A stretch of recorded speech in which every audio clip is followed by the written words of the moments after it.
Bienvenue sur Africa 24 dans cette nouvelle édition de l'Africa Tonight. Voici les titres de l'actualité.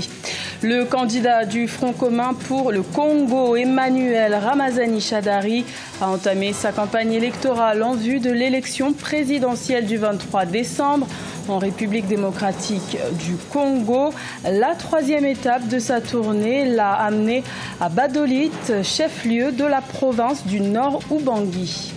Lancement de la campagne électorale le 4 décembre en vue des élections législatives togolaises du 20 décembre. Des scrutins qui suscitent peu de ferveur au sein de la population et dont le boycott a été annoncé par l'opposition. Et l'Afrique du Sud est finalement intéressée par l'organisation de la Coupe d'Afrique des Nations 2019 qui a été retirée au Cameroun le 30 novembre. La nation arc-en-ciel se dit prête à accueillir cette compétition continentale en cas de demande de la CAF.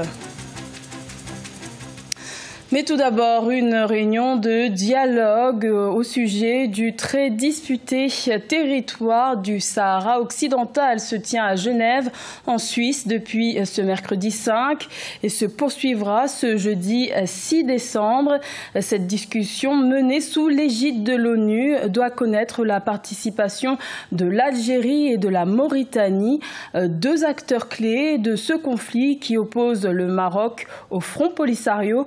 Notons que les discussions concernant le Sahara occidental étaient au point mort depuis 6 ans. Les candidats à l'élection présidentielle du 23 décembre entrent dans le vif du sujet. En République démocratique du Congo, le candidat de la majorité au pouvoir, Emmanuel Ramazani Shadary, a poursuivi sa tournée électorale ce mardi 4 décembre. Il s'est rendu à Badolit, le fief du défunt maréchal Mobutu. Reportage de notre correspondant Jacques Amboka.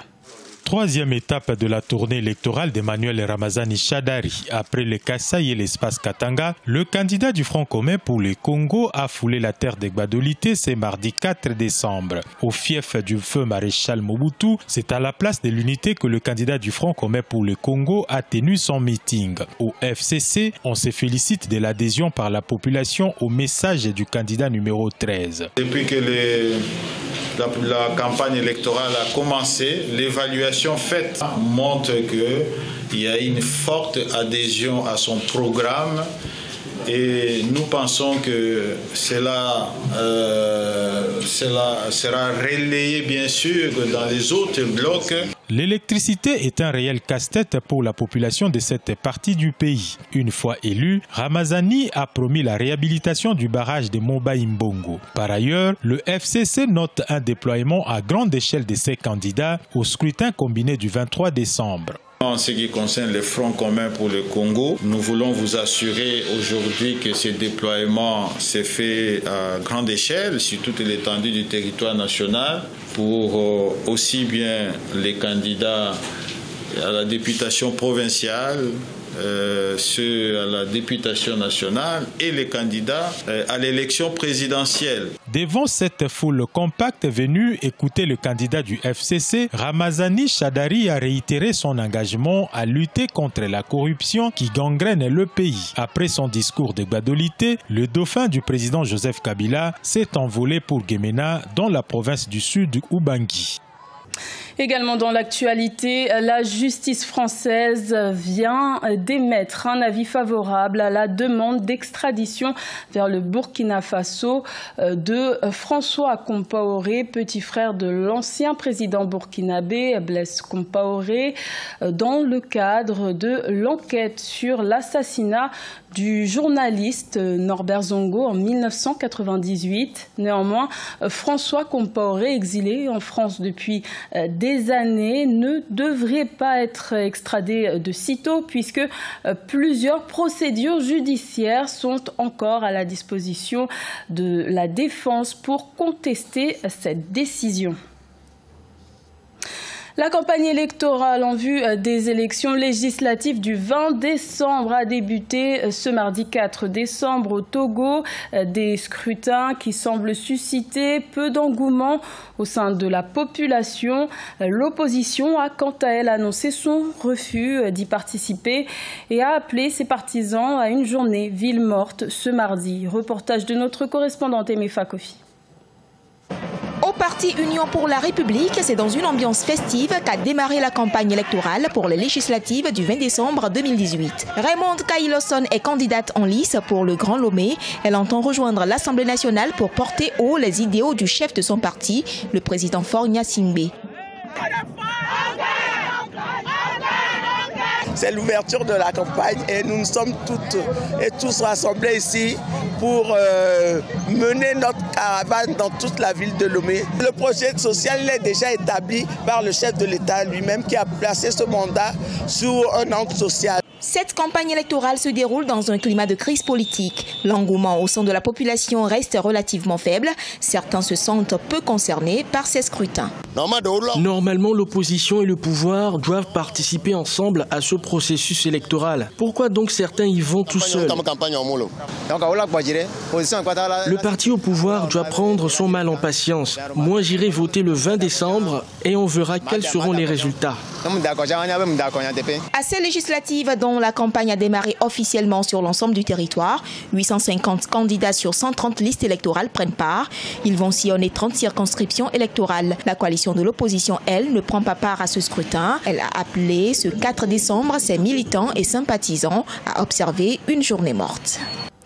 Les cahiers scolaires sont au centre d'un litige commercial entre la Tunisie et le Maroc. Le désaccord porte sur les conditions d'exportation des cahiers scolaires tunisiens vers le royaume chérifien. La Tunisie est sur le point de porter plainte contre le Maroc auprès de l'Organisation mondiale du commerce afin de défendre ses intérêts. Aminata Bari. Tunisie est sur le point de déposer une seconde plainte contre le Maroc auprès de l'Organisation mondiale du commerce. La plainte a pour objectif de contester la taxe anti-dumping sur les cahiers scolaires tunisiens qui devait être mise en place sous peu par le gouvernement marocain dans le cadre de restreindre les exportations tunisiennes vers le royaume. Nous sommes déterminés à poursuivre la procédure.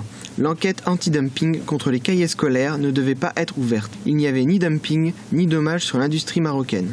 La Tunisie est accusée par le Maroc de subventionner les entreprises de ce secteur à hauteur de 20%, leur permettant ainsi de vendre leur production au Maroc à des prix défiant toute concurrence. Ce litige pose un réel problème, d'abord de la circulation des marchandises. Le Maroc, visiblement, veut protéger son marché et ces mesures-là, évidemment, pénalisent la Tunisie. Je pense que c'est un cas qui va montrer les limites, en tout cas, de cette relation maghrébine. Et je pense que chacun aura intérêt à trouver une solution, en tout cas pour ne pas obérer l'avenir entre les deux pays. Les autorités tunisiennes avaient fait une demande de consultation auprès de l'OMC, puis tenté de trouver une solution à l'amiable avec le Maroc. Mais toutes les tentatives de dialogue auraient été rejetées par les autorités marocaines.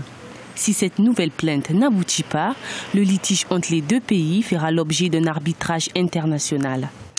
Et si l'Afrique du Sud était le plan B pour accueillir la CAN 2019 de football, la nation arc-en-ciel a récemment montré son intérêt pour l'accueil de cette compétition continentale qui se jouera désormais à 24 équipes au lieu de 16. Le pays compte sur son expérience de pays hôte de la Coupe du Monde FIFA 2010, un sujet de la rédaction.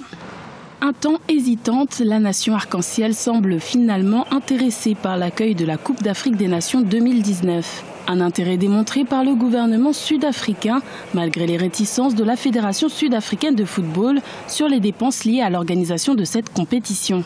Nous sommes en effet intéressés par l'organisation de la CAN l'année prochaine.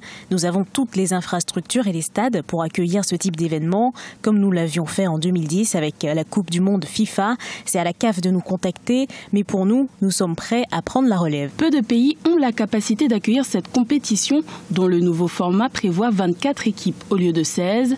Si l'Égypte a d'ores et déjà refusé de candidater, le Maroc et l'Afrique du Sud sont les possibles plans B. De toute façon, c'est une décision qui revient au comité exécutif de la Confédération africaine de football, qui est composé quand même de 25 membres venant de plusieurs régions d'Afrique. Donc il y a un vrai travail de lobbying ou une opération de charme à faire par les pays qui seront concernés.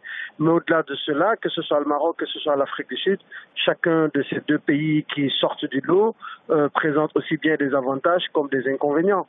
Donc je pense qu'il va falloir déjà que les deux pays fassent acte de candidature. Le 30 novembre 2018, la CAF a retiré l'organisation de la CAN 2019 au Cameroun. Le nouveau pays hôte sera connu d'ici le 30 décembre, selon le délai que la CAF s'est elle-même fixé. Ce journal a été réalisé par l'ensemble de la rédaction. Merci de votre fidélité. L'information continue sur Africa 24.